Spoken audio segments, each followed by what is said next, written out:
Contribuciones doctrinales de los precursores históricos de las pedagogías críticas.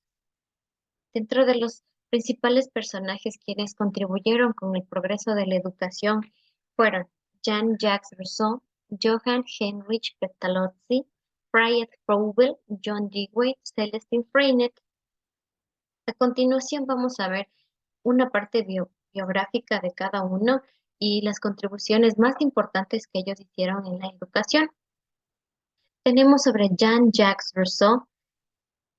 Jean nace en Suiza en 1972, fue huérfano de madre. Durante el parto su madre fallece y fue criado por su tía y su padre. Busca trabajar como notario, lo cual consigue por un muy corto tiempo. Tenía ideas muy liberadoras sobre la educación y tenía la clara convicción de que la educación tenía que cambiar. Por ende, tuvo muchos inconvenientes y tuvo que salir y fue como refugiado a Inglaterra en 1778. Después regresa nuevamente a su país, Suiza, para hacer algunas contribuciones en la educación y finalmente muere el 2 de julio de 1778. Las principales contribuciones que hizo en la educación. Empieza y considera que la naturaleza de las personas depende de los intereses y las características, porque la naturaleza piensa que las personas tenemos conocimiento naturalmente desde el momento de la concepción. El objetivo, crear seres libres, conscientes de derechos y deberes. Para esta persona era muy importante que las personas tengamos derechos y seamos conscientes de eso. La metodología, objetivos y contenidos no eran impuestos ni se buscaban, simplemente él solicitaba y él sugería que se acorden las etapas para que sea gradual. ¿A qué se refiere que sea gradual? A que vamos a respetar los procesos de los niños, de los adolescentes y de los adultos, porque la educación no puede ser igual para todos. Con la evolución central del niño. Centrarse en la práctica y experiencia porque aprenden haciendo. Como Jan lo decía, los niños aprenden haciendo. Es por eso que él aplicaba y él favorecía a los más pequeños. Él pensaba que los niños aprenden desde la práctica. No estaba de acuerdo con que los contenidos sean se ingresen dentro del niño de una manera abrupta, sino más bien que ellos todo lo que puedan palpar, puedan percibir, todo lo que ellos conciban era un gran conocimiento. La familia era un ente activo de la educación, ya que es donde inicia el aprendizaje. Él estaba consciente de que las madres y los padres de familia eran quienes iniciaban el proceso de educación, eran quienes enseñaban los primeros conocimientos a los niños y estos conocimientos podían ser naturales o inconscientemente. Pero el docente era importante. El docente no era un ente eh, que era dueño de la clase, era quien debe adecuar y garantizar el ambiente acorde a las necesidades, intereses y a la edad de los estudiantes. Jan concebía la idea de que los estudiantes debían permanecer siempre en un ambiente adecuado, acorde a su edad, porque no todos los conocimientos podían darse en un mismo ambiente, tenía que depender de los intereses y de las necesidades de los estudiantes.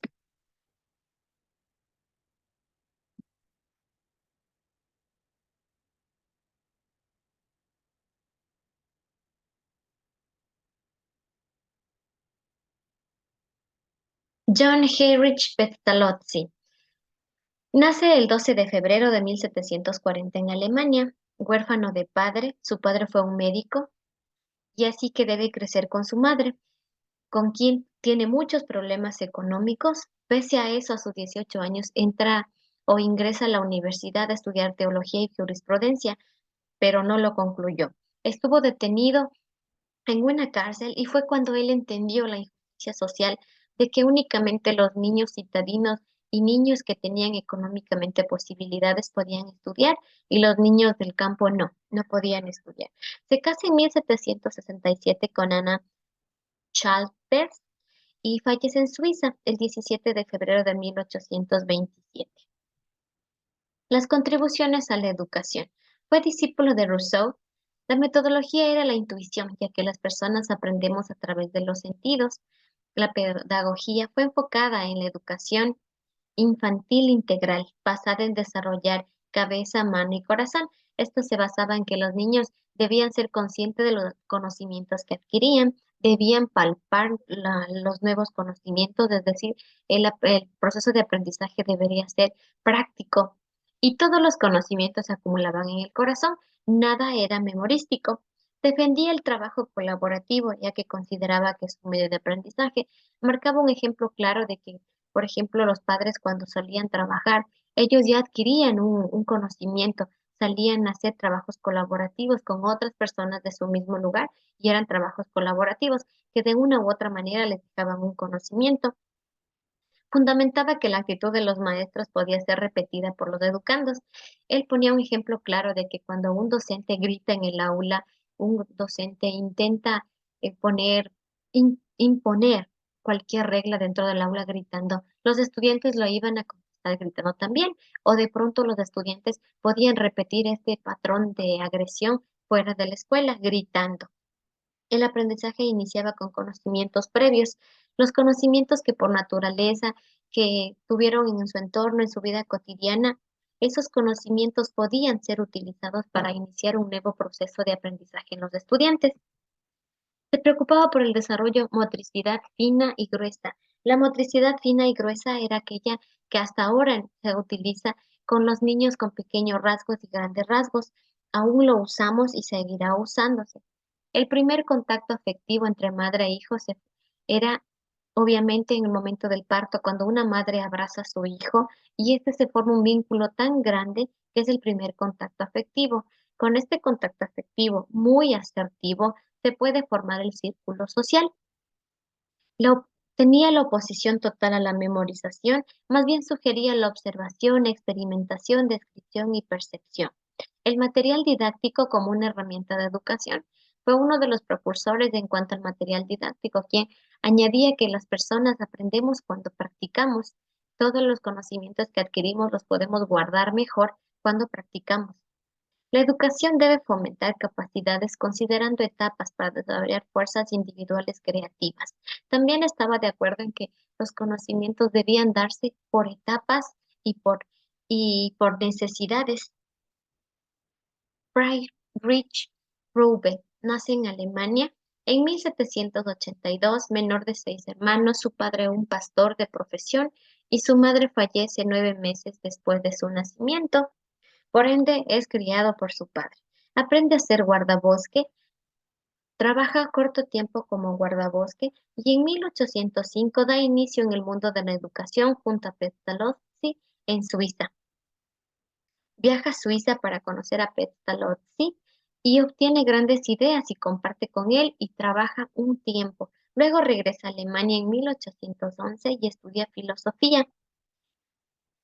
Fallece el 21 de junio de 1852. ¿Por qué ponemos el gráfico de kindergarten? Porque nuestro amigo fue quien crea el primer kindergarten en 1837, que por medio de juegos se involucra en la sociedad, creatividad y cultura con amor y libertad. Él se enfoca mucho en los niños y los elementos de educación son trabajo, acción y juego. Los estudiantes tratados con libertad y entendimiento. ¿Por qué? Porque son hijos de Dios. El docente es un guía encargado de cuidar la integridad y debe conocer las etapas de desarrollo de los seres. El material didáctico es un ente que permite adquirir conocimientos. El jardín era opcional.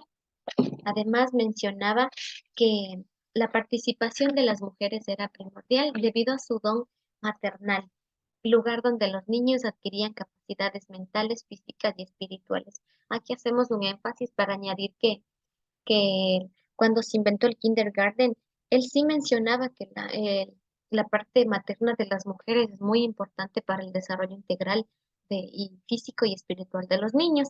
Y estas ideas en la actualidad no han desaparecido porque en los kindergarten el 90% de profesoras aún son mujeres, quienes ayudan a los niños a fortalecer sus conocimientos y sus habilidades. Su metodología y actividades basadas en canto, actividades manuales, juegos gimnásticos, dones y plática. Metodología que aún se mantiene dentro de los kindergarten y también dentro de la de educación inicial de las instituciones. Nuestro siguiente personaje es John Dewey. Nace el 20 de octubre de 1859 en los Estados Unidos. Es un psicólogo progresista, docente en grandes universidades de los Estados Unidos y se jubila en 1931, quien hace grandes aportes a la educación. El aprendizaje experimental es uno más de los entes activos de la educación, quien menciona que la experiencia es es lo primordial para adquirir nuevos conocimientos. A través de la experiencia, el sujeto interactúa y el aprendizaje es parte de la vida. El aprendizaje, ¿qué significa para nuestro amigo Dewey? El aprendizaje es la adquisición de conocimientos, los cuales son habilidades, conductas y valores que mediante la reflexión en un proceso consciente de construcción cognitivo con motivación. Aquí añade él la motivación dentro del proceso educativo.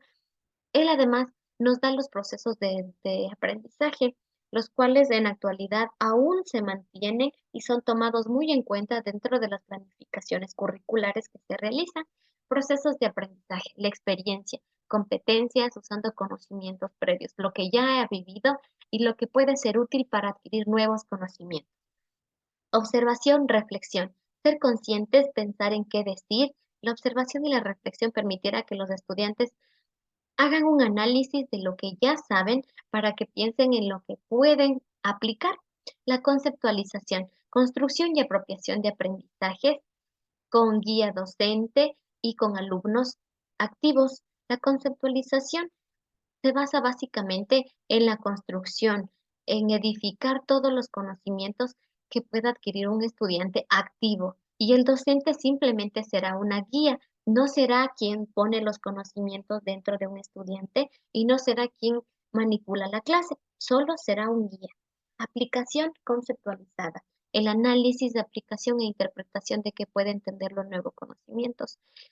Aquí en esta parte hay que añadir que los estudiantes con la aplicación conceptualizada, ellos van a discernir lo que les va a servir en cuanto a los nuevos conocimientos y lo van a asociar e incrementar los conocimientos que ya tenían previamente.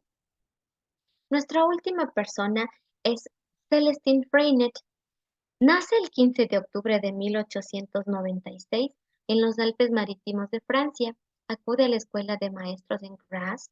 En 1920 inicia como maestro. Se casa con Elise Langer en marzo de 1926, quien será apoyo en el proceso educativo. Ella será quien ayude enormemente a esta persona con el proceso educativo. Las contribuciones en educación. Aplica pedagogía en niños. Él también aplica la pedagogía en niños, el aprendizaje acorde al ritmo de cada niño y que todos aprendan de la misma manera, tomando en cuenta la forma de trabajo y personalidad. Discrepa con la separación de niños. Él piensa que los niños deben aprender de la misma manera. Sí, sí está acorde que los niños cada uno aprende a su ritmo. La educación debe estar centrada en el alumno, no en el maestro. Es otra de las personas quien menciona que el maestro debe ser un guía, no quien lidere la educación. Y aquí tenemos los principios. Dentro de estos principios tenemos cuatro principios básicos que él menciona que dentro de la educación podrían ser de gran utilidad. Además, con estos cuatro principios básicos, él menciona que cada estudiante podría adquirir conocimientos enormes y no tendría ningún problema dentro del proceso educativo. Tenemos los cuatro principios. Tenemos tanteo experimental, vida cooperativa y participativa, escuela de la vida, y vamos a describirlo cada uno de estos. El primero, dentro del primer punto tenemos expresión, comunicación y creación. ¿Qué pasa aquí? Cuando vamos a construir personas, seres humanos conscientes y racionales. En el número dos, tanteo experimental. Los niños de A partir de lo que saben, ellos irán adquiriendo nuevos conocimientos, es decir, los niños ya aquí tienen conocimientos cuando ingresan al proceso escolar y a partir de esos conocimientos los docentes somos responsables de añadir más conocimientos, de colaborar con la adquisición de más conocimientos, vida cooperativa y participativa. El niño aprende con los demás, es decir, trabajo en equipo. Los niños necesitan compartir con otros niños para adquirir nuevos conocimientos. Escuela de la vida. La observación en la vida diaria crea conocimientos. La experiencia dentro de la vida, las actividades cotidianas, eh, el caminar por la calle, el conocer nuevas cosas, permite a los niños y a las personas adquirir nuevos conocimientos. Hace un proceso de dispersión de lo que sirve y no sirve y el niño obtendrá más conocimientos. Esto es todo en cuanto puedo mencionar acerca de las contribuciones teórico-pedagógicas que las 5 personas maravillosas incluyeron en educación, colaboraron con la educación y realmente fue un trabajo exitoso.